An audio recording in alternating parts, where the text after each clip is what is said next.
Bom dia, boa tarde, boa noite.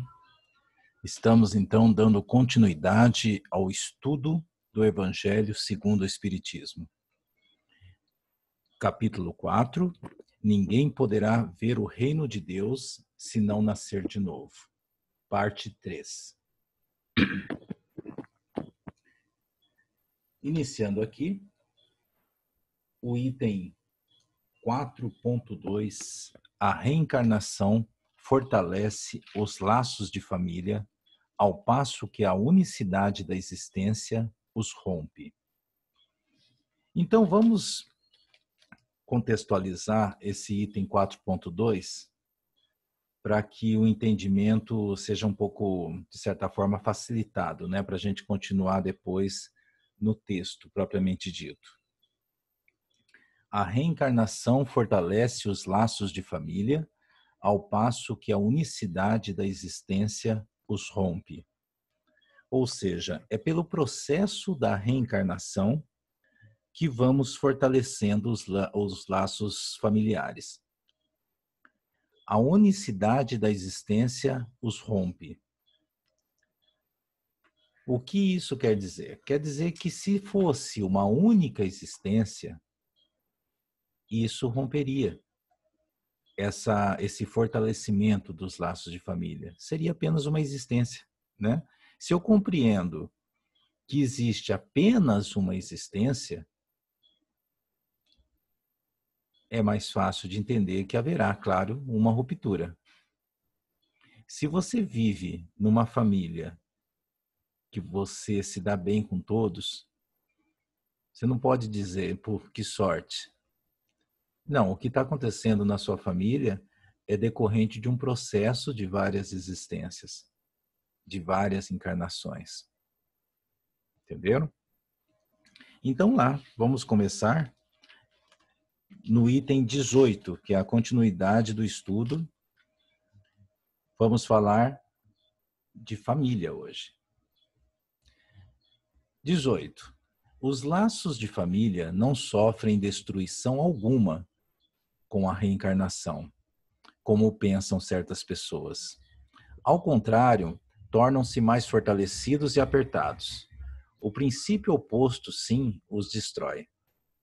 No espaço, os espíritos formam grupos ou famílias entrelaçados pela afeição, pela simpatia e pela semelhança das inclinações.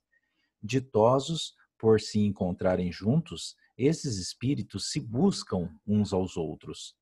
A encarnação apenas momentaneamente os separa, porquanto, ao regressarem à erraticidade, novamente se reúnem como amigos que voltam de uma viagem.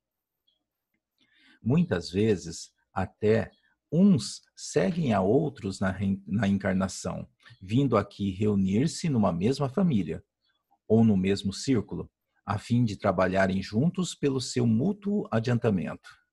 Se uns encarnam e outros não, nem por isso deixam de estar unidos pelo pensamento. Os que se conservam livres velam pelo que se acham em cativeiro.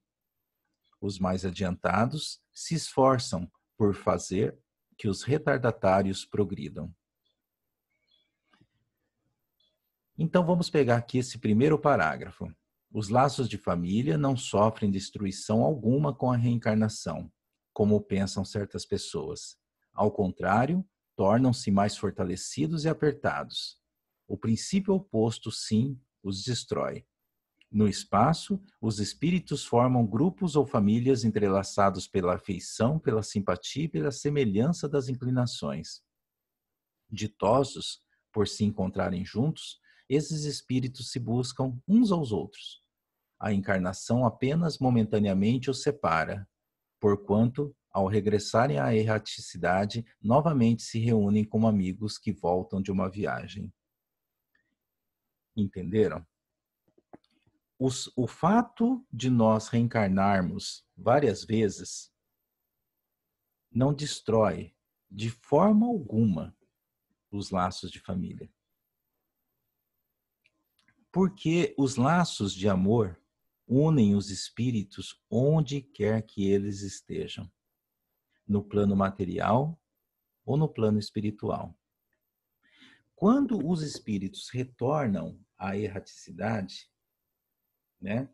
Quando eles desencarnam, então é isso que significa o termo. Quando eles retornam à erraticidade, que é o período entre uma encarnação e outra, os amores, os familiares, aqueles laços de afetividade permanecem. Então, é lá no plano espiritual, eles se procuram e ficam reunidos em grupos familiares.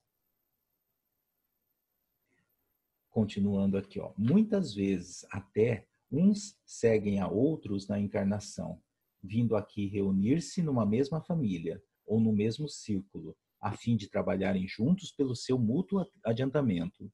Se uns encarnam e outros não, nem por isso deixam de estar unidos pelo pensamento. Os que se conservam livres velam pelos que se acham em cativeiro. Os mais adiantados se esforçam por fazer que os retardatários progridam. Então, não significa que eles estejam juntos apenas no plano espiritual. Esses indivíduos podem pedir para reencarnar juntos na mesma família, ou ainda no mesmo círculo de amigos, né? Ou num círculo familiar assim um pouco mais amplo, que envolve tios, primos, né? Para quê? Para que eles continuem juntos também no plano material.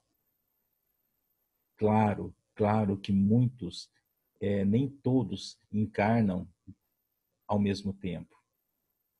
Por quê? Porque depende da condição evolutiva de cada um.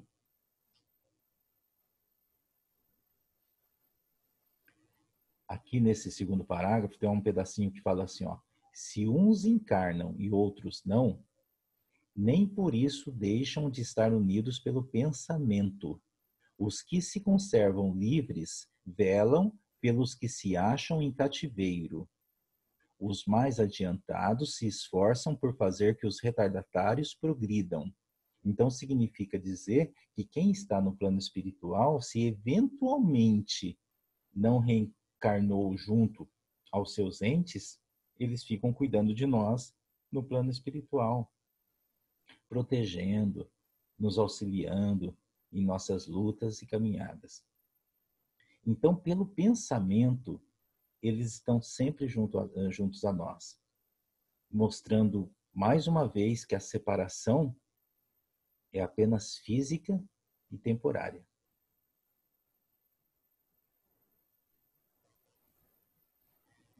Na última linha, tem a seguinte frase: os mais adiantados se esforçam por fazer que os retardatários progridam. Os mais adiantados se esforçam por fazer com que os retardatários progridam. Então, os entes que se amam, se estiverem num nível evolutivo um pouquinho mais adiantado, eles procuram trabalhar em benefício daqueles retardatários, né? Daqueles familiares que não estão no mesmo nível deles, para que eles possam permanecer juntos, tanto no plano material como no plano espiritual. Porque, como eu disse, quando há um desnível evolutivo, é possível que um habite uma determinada região ou uma determinada colônia e outros mais evoluídos já estejam numa condição, né, um nível um pouco superior a eles, que lhes permita habitar um mundo melhor no plano espiritual. Então, embora eles se encontrem, eles não estão, de certa forma, a grosso modo, passando para vocês, só para que vocês entendam melhor, eles não estão morando juntos, mas estão próximos. Por isso que os mais evoluídos ajudam os retardatários a crescer, para que eles, é o objetivo deles, é interesse deles, para que eles fiquem cada vez mais próximos, né? Continuando. Após cada existência, todos têm avançado um passo na senda do aperfeiçoamento, cada vez menos presos à matéria, mais viva se lhes torna a afeição recíproca, pela razão mesma de que, mais depurada, não tem a perturbá-la o egoísmo, nem a sombra das paixões. Podem, portanto, percorrer assim ilimitado número de existências corpóreas, sem que nenhum golpe receba a mútua estima que os liga. Deixa eu pegar esse pedacinho aqui do primeiro parágrafo. Após cada existência, todos têm avançado um passo na senda do aperfeiçoamento. Cada vez menos presos à matéria, mais viva se lhes torna a afeição recíproca, pela razão mesma de que, mais depurada, não tem a perturbá-la o egoísmo, nem a sombra das paixões. Então ele está querendo dizer aqui que quanto mais nós evoluímos espiritualmente, mais os laços de amor e afeição são fortes, mais se fortifica esses laços de amor e afeição. Esses laços se tornam cada vez mais reais, mais vivos, porque eles não estão obscurecidos pelo orgulho, pelo egoísmo ou pelos sentimentos que nos distanciam de Deus. Quanto mais depurados nós formos, mais verdadeiro, mais puro será o nosso sentimento. Continuando aqui, ó. Podem, portanto, percorrer assim ilimitado número de existências corpóreas, sem que nenhum golpe receba a mútua estima que os liga. Ou seja, não importa quantas encarnações nós tenhamos, sempre estaremos juntos pelo pensamento, pelo sentimento que nos une, seja no plano espiritual ou material. Se estivermos momentaneamente separados por conta da nossa condição de encarnados e desencarnados, os que estão no plano espiritual velam por nós. E quando retornarmos ao plano espiritual, teremos a oportunidade de nos encontrar e de estarmos juntos novamente. Segundo parágrafo. Está bem visto que aqui se trata de afeição real, de alma a alma, única que sobrevive à destruição do corpo, porquanto os seres que neste mundo se unem apenas pelos sentidos, nenhum motivo têm para se procurarem no mundo dos espíritos. Ok? Duráveis somente o são as afeições espirituais. As de natureza carnal se extinguem com a causa que lhes deu origem. Então, esse segundo parágrafo, esse início aqui, ó, está bem visto que aqui se trata de afeição real de alma a alma, única que sobrevive à destruição do corpo, porquanto os seres que neste mundo se unem apenas pelos sentidos, nenhum motivo têm para se procurarem no mundo dos espíritos. É sério, né? As pessoas que aqui se unem por outros interesses, chegam no plano espiritual, definitivamente, eles não vão se procurar, eles não vão se buscar. Só se buscam no plano espiritual os laços de afeição de alma a alma, os laços de afeição que possuem a verdade como base. Então, aquelas pessoas que estão aqui unidas e não há um amor verdadeiro, que essa união é proveniente de interesses escusos, essas almas não irão se procurar no plano espiritual. Continuando, duráveis somente o são as afeições espirituais. As de natureza carnal se extinguem com a causa que lhes deu origem. Então, vou colocar aqui alguns exemplos. Chegando lá, por exemplo, uma pessoa que foi casada, marido e mulher. Se essa relação aqui foi baseada em interesses pessoais, seguramente no plano espiritual, eles não vão se buscar. Mesmo que aqui estivessem vivido 20, 30, 40 anos. Essa também Essa realidade acontece numa relação de pai e filho, de mãe e filho, né? Aqui, por exemplo, há relações doentias. A pessoa fala assim, nossa, eu vou fazer tudo pelo meu filho, porque eu quero que ele seja médico, eu quero que ele seja engenheiro, eu quero que ele seja advogado. Esse é o interesse de uma mãe, de um pai, que ele busca muitas vezes no filho a insatisfação que ele teve na sua existência. Ou seja, nesse caso, não interessa o que você quer que o seu filho seja. O que você tem que pensar, o que você tem que priorizar nessa existência é a relação que você vai construir com ele. Se essa relação é baseada em conquistas materiais, ela não vai adquirir a força necessária para uma relação espiritual. Não importa o que ele seja, não importa o que ele seja, ele pode ser, sim, um médico renomado, ele pode ser um profissional altamente reconhecido, ele pode ser, inclusive, um desempregado que more com você até os 40 anos, mas se ele sentir em você uma conexão de amor, é isso que vai ficar, é isso que vai ser construído para a próxima existência. Um amor que incentiva e não cobra. Um amor que motiva, mas não pune. Porque ele, esse filho ou esse cônjuge, ele não é obrigado a realizar os seus sonhos. O verdadeiro objetivo de vocês estarem juntos, estarem próximos, é construir uma forte relação espiritual. É aqui onde o texto fala da verdadeira afeição espiritual.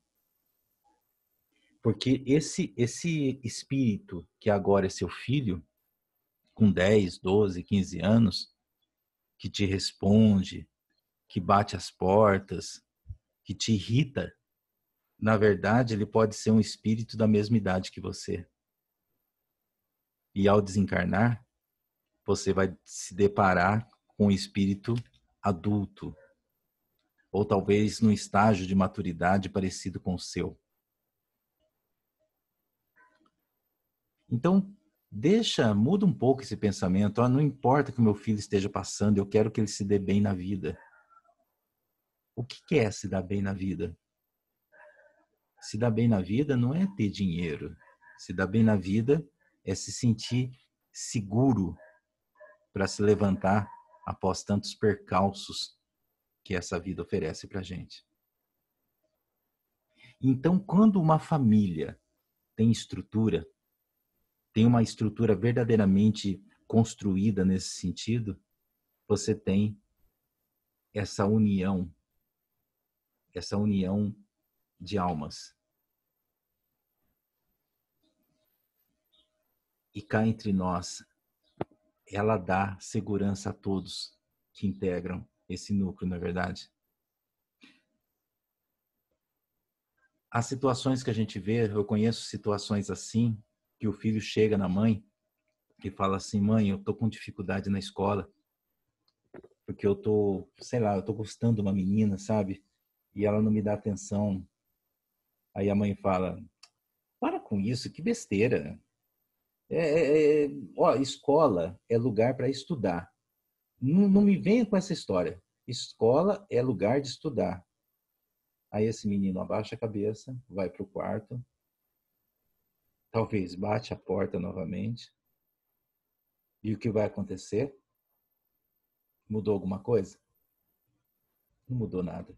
Ele vai continuar apaixonado pela menina, ignorado por essa menina, Ele vai guardar isso para ele, porque ele sabe que não adianta comentar mais com a mãe, porque ele só vai receber crítica. E a escola, como é que fica? Ele vai começar a fazer colas para poder criar um cenário de boas notas. Ok, resolveu esse problema? E o futuro dessa criança? E quando ele enfrentar algum problema, alguma situação, algum obstáculo na vida, que vai ser muito mais sério que isso, que segurança ele vai ter? Então é essa a questão que a gente tem que procurar rever. Essa é a questão que a gente tem que procurar aprimorar nas nossas relações familiares. Não só com filhos, é com seu esposo, é com a sua esposa. É procurar olhar o outro como verdadeiramente ele é e não naquilo que você gostaria que ele fosse para você. É isso.